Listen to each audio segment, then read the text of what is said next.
Hello everybody, AK Toys here up in Alaska, and I'm going to be doing a review today of a new bike I got. I actually got 3 of them because 3 fit on a pallet and shipping up to Alaska is difficult, so I might as well have 3. I'm going to probably sell 2. But this is the Apollo RFZ 125cc pit bike.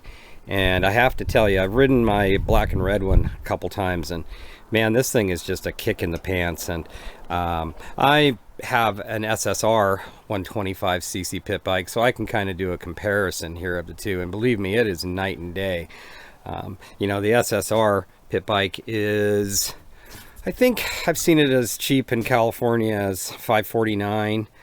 And for 150 bucks more, you can have this bike, and it is just so much more bike. You know, and my 125cc SSR has seen better days.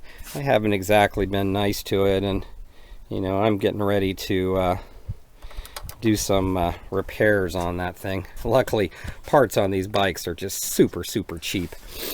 So anyway, back to this bike. I can't say enough good things about it. It just is so much more bike than the 125 SSR. I mean, the suspension is so much beefier on this bike, and the ride on it is a bit stiff, but it's good for me because I'm 200 pounds, and you know, it's got, you know, all the regular bells and whistles of your Chinese pit bike, but much better knobby tires, better exhaust, better front suspension. The forks on this bike are so much beefier than the SSR.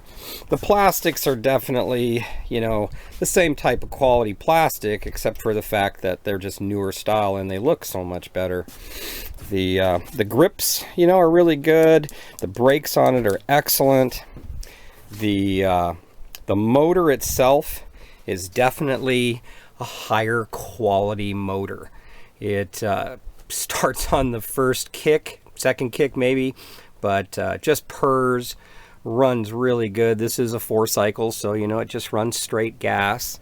And by the way, you know, this thing has a metal gas tank, and it has a metal gas cap that you can actually lock, and this thing actually takes a key. So, you know, if you're just jamming around town with your backpack on and you go in and run into a store, that might keep some frickin' idiot from just jumping on your pit bike and firing it up and driving away. But yeah, let's do a walk around on this thing. I do like the quick release seat for working on this thing. It's really nice to have that. This bike here, I just got done putting it together, and I did put the chain guard on it. This bike definitely has a better, higher quality chain than the SSR. I did have to replace that one. One of the first things I had to replace on the SSR was the chain. And you can see this still has the tags on this one. I don't like that they put the fuel shutoff switch route. You know, it's out here. It's kind of like you could hit it if you wreck it. I'm thinking about putting this behind here with some spacers, mounting it further back. So I like the foot pegs, nice wide foot pegs. It's got a foldable shifter on it, so when you crash it doesn't bend that all to hell. One thing I would do on it is put breakaway levers on. Those are cheap enough to get.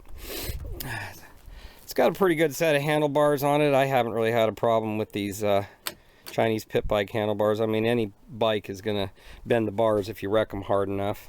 The biggest improvement on this bike over the SSR is the frame.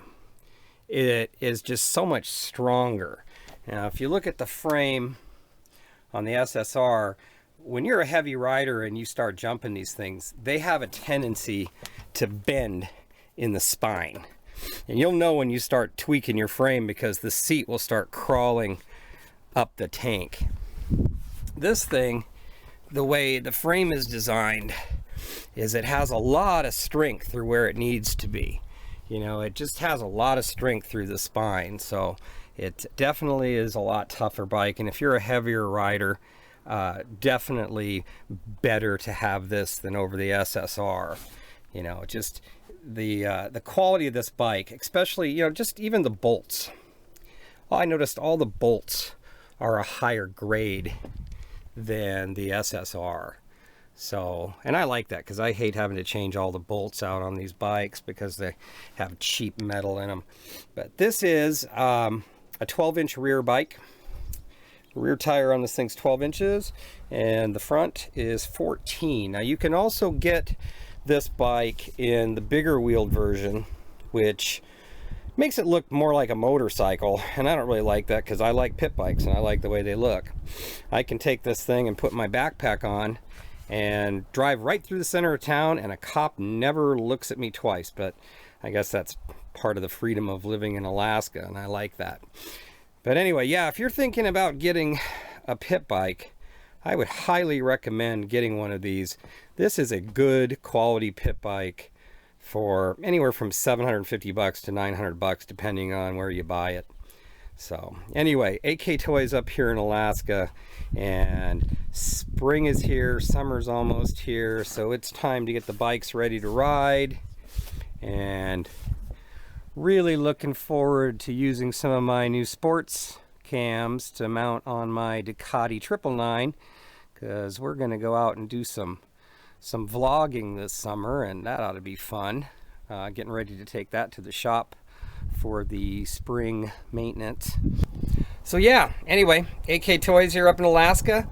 Fly safe, ride safe, whatever it is you're playing with. I'll catch you next time. We'll be putting some videos up and doing some riding. And summer is almost here, so the trails are opening up and we're going to go out and have some fun. So we'll catch you next time.